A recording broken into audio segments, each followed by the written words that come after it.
ईश्वर ने शर्मा जी के परिवार को एक नहीं दो खूबसूरत बेटे दिए थे। दोनों भाई कर्ण अर्जुन की तरह थे। एक खुशहाल परिवार में वह सारी खुशियां थीं जिनकी सबको आरजुएं और तमन्नाएं होती हैं। शर्मा जी एयरफोर्स में थे। डिफेंस की अपनी ही गरिमा होती है, जो भी देखता है रश्क करता है।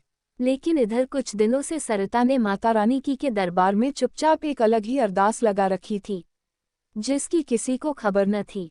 लेकिन शर्मा जी मर्जी के बिना इसे पूरा भी नहीं होना था। सरिता, तुम्हारा दिमाग खराब हो गया। लोग तो लड़कों की मिन्नतें करते हैं, दर दर अपना मत्था टेकते हैं। अब ईश्वर ने तुम्हें दो बेटे दे दिए तो तुम्हें बेटी चाहिए। हाँ, मुझे एक बेटी चाहिए, बिल्कुल मेरे जैसी काया, मेरी छवि, मेरे मरने के बाद जिसे देखकर सबको मेरी याद ताज़ा हो जाए। अब ये भी कैसी जिद है, और कोई ज़रूरी भी तो नहीं कि बेटी ही हो। अगर बेटा हो गया तो नहीं, जिस तरह ईश्वर ने हमें बिन मांगे 2 बेटे दिए, तो फिर वही मांगने पर बेटी क्यों नहीं देगा। मुझे तो पूरा विश्वास है बेटी ही होगी। देखना, मैं उसे बिल्कुल अपने जैसा, बल्कि मुझसे भी अधिक निपुण बनाऊंगी घर गृहस्थी में। आखिर जो मैंने अपनी माँ से सीखा है उसे भी तो किसी को विरसे में देना है। शर्मा जी को भी बेटी की कल्पना ने रोमांचित कर दिया। उनके कानों में बाहर बगिया में रखे पानी के कटोरे पर बैठी गोरिया की चिहू चिहू की आवाज़ बड़ी मधुर सी लगी। इधर सरिता को एक नन्हे मेहमान की आमद का एहसास हो गया था। लेकिन देखते ही देखते देश पर युद्ध के बादल मंडराने लगे। युद्ध की शुरुआत हो गई। जब शर्मा जी फ्लाइट पर होते तो उसका दिल जोर जोर से धड़कने लगता। रोज रात को तोपों और फाइटर प्लेन की आवाज़ों से नींद खुल जाती। पूरा देश एक अजीब से संकट से जूझ रहा था।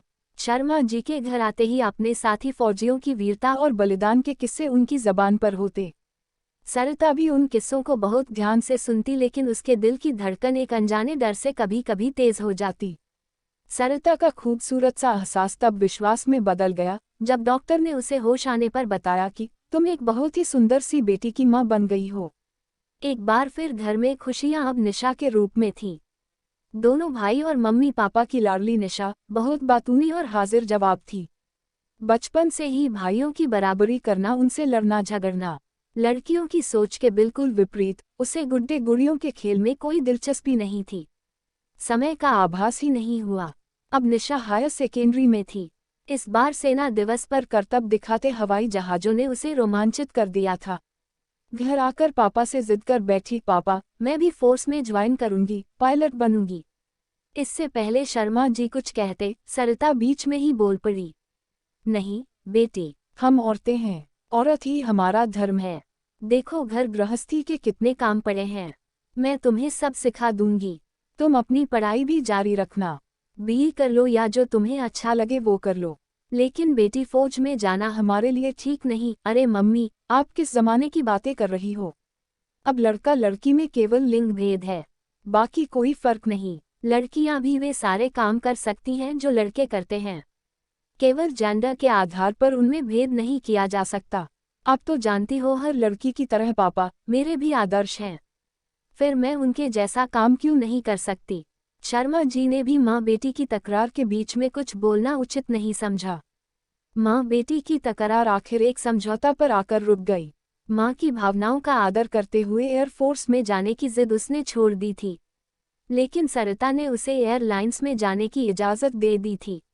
यहाँ पायलट तो नहीं बन सकी, लेकिन सीनियर असिस्टेंट फ्लाइंग ऑफिसर के रूप में एक एयरलाइंस में उसे नौकरी मिल गई। जिंदगी रोज की तरह जारी थी, लेकिन आज उसका प्लेन जैसे एयरपोर्ट पर लैंड किया। पैसेंजर उतरने चढ़ने लगे। इसी बीच उसे आसपास कुछ असंदिग्ध गतिविधियां महसूस हुई। उसे समझते देर न लगी कि कहीं आतंकी तो विमान को बंधक बनाने की फिराक में तो नहीं है। ये जो 4 लोग विमान के चारों तरफ खड़े हैं, ये पैसेंजर तो नहीं। जरूर कुछ गड़बड़ है। उसे पिताजी की बात याद गई। दुश्मन जब सीधी तरह से नहीं जीत पाता तो देश को कमजोर करने के लिए आतंकवादी जैसी घटनाओं को अंजाम देता है। उसने अपने मन में प्रण किया, मैं इनके इरादों को कभी कामयाब नहीं होने दूंगी। मुझे किसी न किसी रूप में विमान में सवार इन निर्दोष लोगों की जान बचानी है। निशा अभी सोच ही रही थी कि धड़ाधड़ चारों विमान में ऊपर चढ़ गए। हैंड्स अप, कोई हिलेगा नहीं। हमारी तुमसे कोई दुश्मनी नहीं है। अगर तुम लोग सहयोग करोगे तो हम किसी का कोई नुकसान नहीं करेंगे। हमें तो अपने साथियों की रिहाई चाहिए। निशा ने इससे पहले कि हाईजैक की कोशिश अंजाम को पहुंचे, चालक दल को इमरजेंसी विंडो से भाग जाने का मैसेज दिया। चालक दल विमान को स्टॉर्ट कर भाग गए, जिससे ईंधन खत्म हो जाए। अब निशा का काम किसी तरह उनको उलझा कर रखना था, जब तक कि प्लेन का ईंधन या तो खत्म हो जाए या फिर कमांडोज वहां नहीं पहुंच जाएं।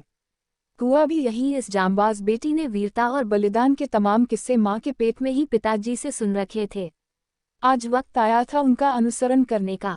यहाँ वीरता का मतलब सीधे तौर पर लड़ना नहीं, बल्कि बिना होश गंवाए धैर्य से अंतिम सांस तक हौसला रखना था। उसका एकमात्र उद्देश्य सारे यात्रियों की जान बचाना था। प्रशासन से बात कर खूंखार आतंकवादियों को छुड़ाना चाहते थे, जो किसी भी कीमत पर संभव नहीं था। अतः उन्होंने यात्रियों को मारना शुरू कर दिया। जब निशा की सारी उम्मीदें समाप्त हो गईं तो इमरजेंसी गेट खोलकर यात्रियों को भागने का आदेश दिया। भागते यात्रियों पर आतंकवादियों ने गोलियां चलाना शुरू कर दी। कुछ यात्री मारे गए, लेकिन अधिकांश भागने में कामयाब हो गए। अंत में आतंकवादियों ने निशा और इसके साथियों को भी मौत के घाट उतार दिया। लेकिन जिस वीरता से उसने उनका मुकाबला किया, उसकी न केवल सारे देश ने भूरी भूरी प्रशंसा की, बल्कि देश ने वीरता पुरस्कार से सम्मानित भी किया।